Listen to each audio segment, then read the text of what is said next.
here again in the UK to protest that Sowore is still in detention nearly 2 years later.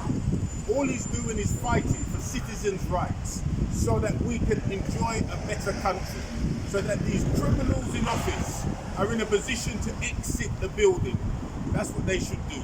The criminals in office should exit the building. And before you do that, free Sowore from city detention. There is no such thing in international law. You are detained within a city for nearly 2 years. What kind of country do we claim we have? We don't have a country. We need to get rid of these criminals in office. Free Sowore now. Why is he being held in Abuja? He's being held because we have a bunch of criminals in office. They don't wish to feel the fire of his words as he goes around the country and galvanizes the people so that they can know that they are citizens and not slaves.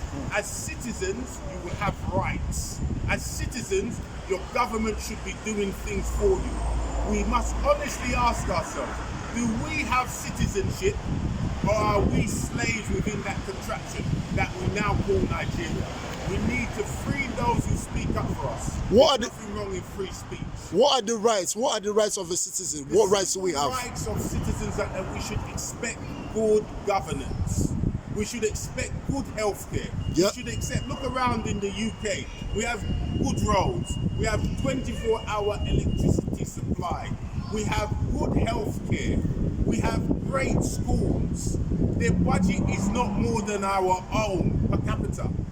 Yes? Yes. The wages may well be less. Why are people on 18,000 as minimum wage? What's that, £30 a month?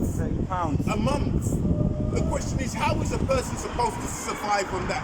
When you look, you see people parked up, fully grown men, parked inside diplomatic cars as we speak, sat down in central London. That's what they consider to be work.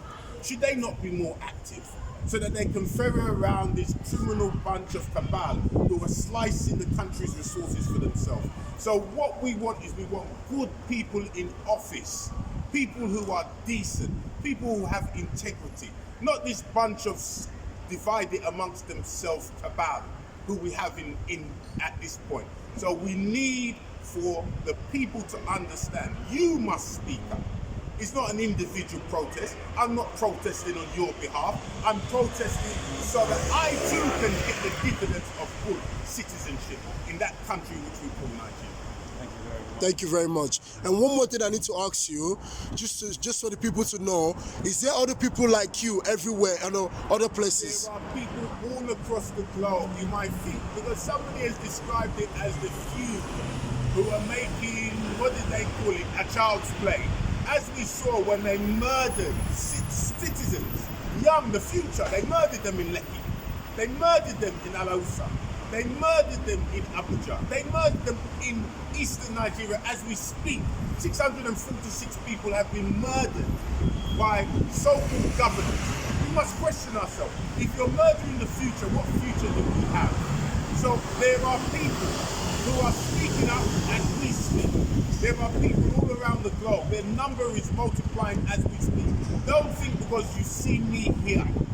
There are many things we can be doing at this point in time. But it's important that we raise awareness that the people who are thinking are saying those who stand up for us will not stand alone. So no matter where we are on the globe, we will come out and we will speak on behalf of the injustice that's happening in Nigeria. Thank you very much. For the people, can you tell them who you are? My name is Citizen Gola. I'm the Director of Mobilization for Take It Back Global. We will take our country back. We will. We will make our country. We will. We will make a benefit of being a citizen of that country. Thank you. Thank you.